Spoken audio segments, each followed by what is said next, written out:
Yeah, so I mean, with collective bargaining, it's a negotiation.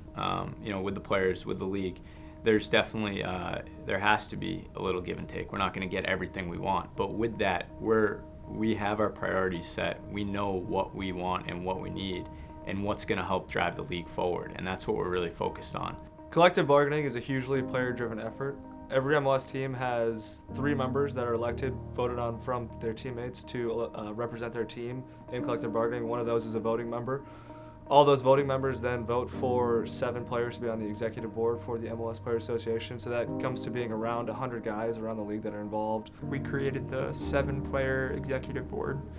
Then we had all of the player representatives for every team.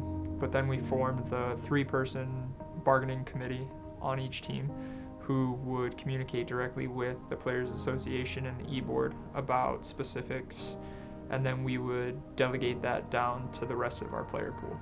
So for about 4.5 years, we've been taking ideas from the Players Association back to our players, the players' ideas back to the Players Association. We would take it to the locker room, we would talk to the guys in the locker room, and we'd be like, hey, this is what we think is gonna be a big issue next time. What do you guys think about this?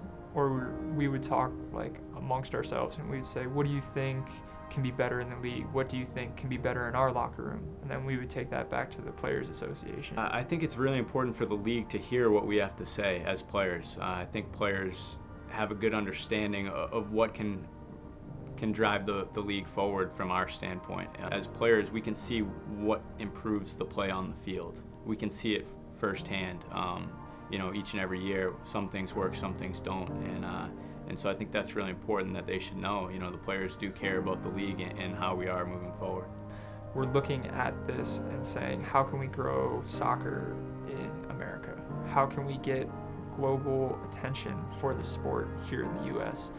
That's why so many teams have so many outreach programs in the cities. That's why we're building mini pitches. That's why so many players have their own nonprofits in the cities that they play in, because they want to draw people to the sport and they want to make it a community effort. They don't just want it to be like another commodity. They want to be able to use soccer for better. I've been in this league for almost 14 years now, and it's a piece of me. And so if I can lay somewhat of something down for someone to follow or look out and say, oh, he made a difference when he was there, that really is nice for me to see. And hopefully we can take this where we want to go. And the Players Association has gotten so much better the last 12 or 13 years that I've been involved with it, and it can only the sky's the limit, and hopefully can add to that.